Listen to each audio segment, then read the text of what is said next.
Alice's Adventures in Wonderland by Lewis Carroll. Chapter 9. The Mock Turtle's Story. "You can't think how glad I am to see you again, you dear old thing," said the Duchess, as she tucked her arm affectionately into Alice's, and they walked off together. Alice was very glad to find her in such a pleasant temper, and thought to herself that perhaps it was only the pepper that had made her so savage when they met in the kitchen. "When I'm a duchess," she said to herself, not in a very hopeful tone, though, "I won't have any pepper in my kitchen at all. Soup does very well without. Maybe it's always pepper that makes people hot-tempered," she went on, very much pleased at having found out a new kind of rule. "And vinegar that makes them sour. And chamomile that makes them bitter. And barley sugar and such things that make children sweet-tempered. I only wish people knew that. Then they wouldn't be so stingy about it, you know." She'd quite forgotten the Duchess by this time, and was a little startled when she heard her voice close to her ear. "You're thinking about something, my dear, and that makes you forget to talk. I can't tell you just now what the moral of that is, but I shall remember it in a bit." "Perhaps it hasn't one," Alice ventured to remark. "Tut-tut, child," said the Duchess. "Everything's got a moral if only you can find it." And she squeezed herself up closer to Alice's side as she spoke. Alice did not much like keeping so close to her. First, because the Duchess was very ugly, and secondly, because she was exactly the right height to rest her chin upon Alice's shoulder, and it was an uncomfortably sharp chin. However, she did not like to be rude, so she bore it as well as she could. "The game's going on rather better now," she said, by way of keeping up the conversation a little. "'Tis so," said the Duchess, "and the moral of that is, 'Oh, 'tis love that makes the world go round.'" "Somebody said," Alice whispered, "that it's done by everybody minding their own business." "Ah, well, it means much the same thing," said the Duchess, digging her sharp little chin into Alice's shoulder as she added, "and the moral of that is, take care of the sense, and the sounds will take care of themselves." "How fond she is of finding morals in things," Alice thought to herself. "I dare say you're wondering why I don't put my arm round your waist," the Duchess said after a pause. "The reason is that I'm doubtful about the temper of your flamingo. Shall I try the experiment?" "He might bite," Alice cautiously replied, not feeling at all anxious to have the experiment tried. "Very true," said the Duchess. "Flamingos and mustard both bite. And the moral of that is, birds of a feather flock together." "Only mustard isn't a bird," Alice remarked. "Right, as usual," said the Duchess. "What a clear way you have of putting things." "It's a mineral, I think," said Alice. "Of course it is," said the Duchess, who seemed ready to agree to everything that Alice said. "There's a large mustard mine near here, and the moral of that is, the more there is of mine, the less there is of yours." "Oh, I know," exclaimed Alice, who had not attended to this last remark. "It's a vegetable. It doesn't look like one, but it is." "I quite agree with you," said the Duchess. "And the moral of that is, be what you would seem to be. Or, if you'd like it put more simply, never imagine yourself not to be otherwise than what it might appear to others, that what you were or might have been was not otherwise than what you had been would have appeared to them to be otherwise." "I think I should understand that better," Alice said very politely, "if I had it written down, but I can't quite follow it as you say it." "That's nothing to what I could say if I chose," the Duchess replied in a pleased tone. "Pray don't trouble yourself to say it any longer than that," said Alice. "Oh, don't talk about trouble," said the Duchess. "I make you a present of everything I've said as yet." "Cheap sort of present," thought Alice. "I'm glad they don't give birthday presents like that." But she did not venture to say it out loud. "Thinking again?" the Duchess asked, with another dig of her sharp little chin. "I've a right to think," said Alice sharply, for she was beginning to feel a little worried. "Just about as much right," said the Duchess, "as pigs have to fly, and But here, to Alice's great surprise, the Duchess's voice died away, even in the middle of her favourite word, moral, and the arm that was linked into hers began to tremble. Alice looked up, and there stood the Queen in front of them, with her arms folded, frowning like a thunderstorm. "Fine day, your Majesty," the Duchess began in a low, weak voice. "Now, I give you fair warning," shouted the Queen, stamping on the ground as she spoke. "Either you or your head must be off, and that in about half no time. Take your choice." The Duchess took her choice, and was gone in a moment. "Let's go on with the game," the Queen said to Alice, and Alice was too much frightened to say a word, but slowly followed her back to the croquet ground. The other guests had taken advantage of the Queen's absence, and were resting in the shade. However, the moment they saw her, they hurried back to the game, the Queen merely remarking that a moment's delay would cost them their lives. All the time they were playing, the Queen never left off quarrelling with the other players, and shouting, "Off with his head!" or "Off with her head!" Those whom she sentenced were taken into custody by the soldiers, who of course had to leave off being arches to do this, so that by the end of half an hour or so there were no arches left, and all the players, except the king, the queen, and Alice, were in custody and under sentence of execution. Then the queen left off, quite out of breath, and said to Alice, "Have you seen the mock turtle yet?" "No," said Alice. "I don't even know what a mock turtle is." "It's the thing mock turtle soup is made from," said the queen. "I never saw one, or heard of one," said Alice. "Come on, then," said the queen, "and he shall tell you his history." As they walked off together, Alice heard the king say in a low voice to the company generally, "You are all pardoned." "Come, that's a good thing," she said to herself, for she had felt quite unhappy at the number of executions the queen had ordered.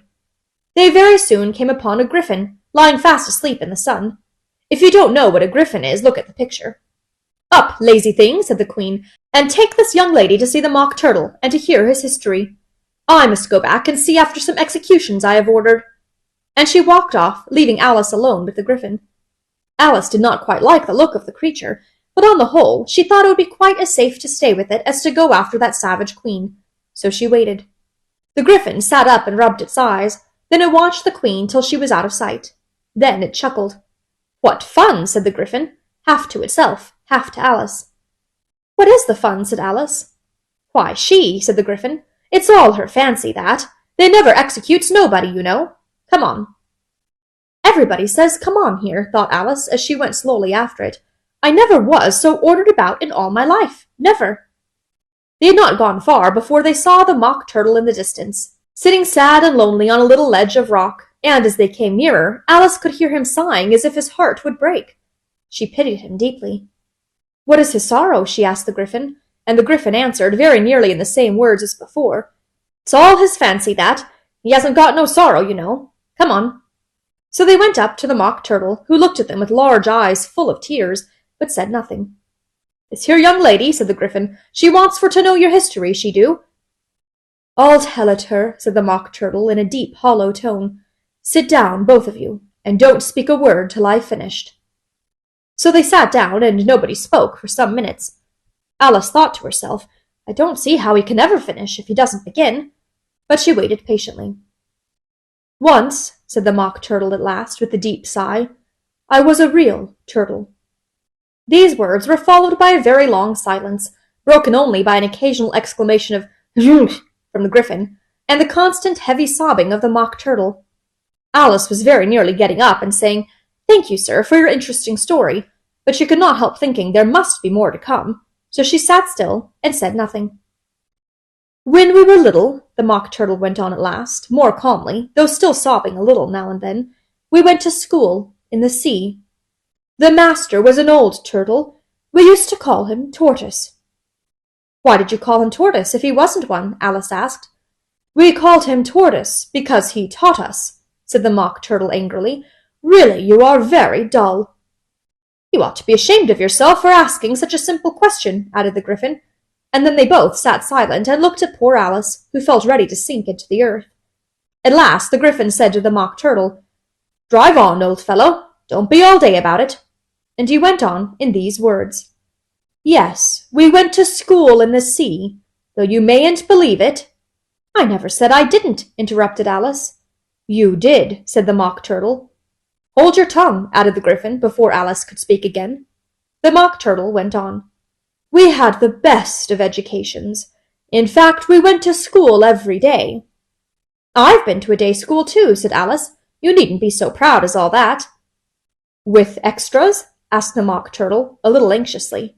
"Yes," said Alice. "We learned French and music."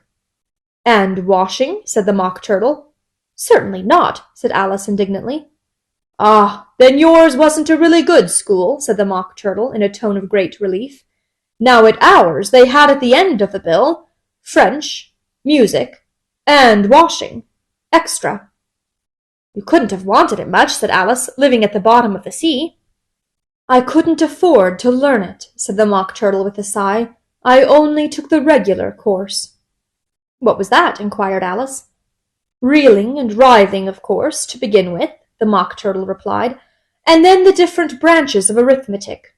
Ambition, distraction, uglification, and derision." "I never heard of uglification," Alice ventured to say. "What is it?" The Gryphon lifted up both its paws in surprise. What? Never heard of uglifying? It exclaimed. You know what beautify is, I suppose. Yes, said Alice doubtfully. It means to make anything prettier.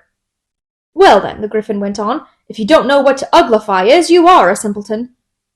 Alice did not feel encouraged to ask any more questions about it, so she turned to the Mock Turtle and said, What else had you to learn?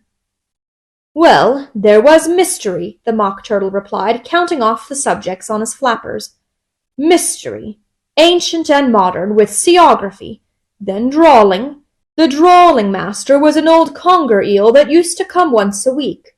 He taught us drawling, stretching, and fainting in coils. What was that like? Said Alice. Well, I can't show it you myself, the Mock Turtle said. I'm too stiff. And the Gryphon never learnt it. Hadn't time, said the Gryphon. I went to the classics master, though. He was an old crab, he was. I never went to him, the Mock Turtle said with a sigh. He taught laughing and grief, they used to say. So he did, said the Gryphon, sighing in his turn, and both creatures hid their faces in their paws. And how many hours a day did you do lessons? Said Alice in a hurry to change the subject. 10 hours the first day, said the Mock Turtle, 9 the next, and so on. What a curious plan, exclaimed Alice. That's the reason they're called lessons, the Gryphon remarked, because they lessen from day to day. This was quite a new idea to Alice, and she thought it over a little before she made her next remark. Then the 11th day must have been a holiday? Of course it was, said the Mock Turtle.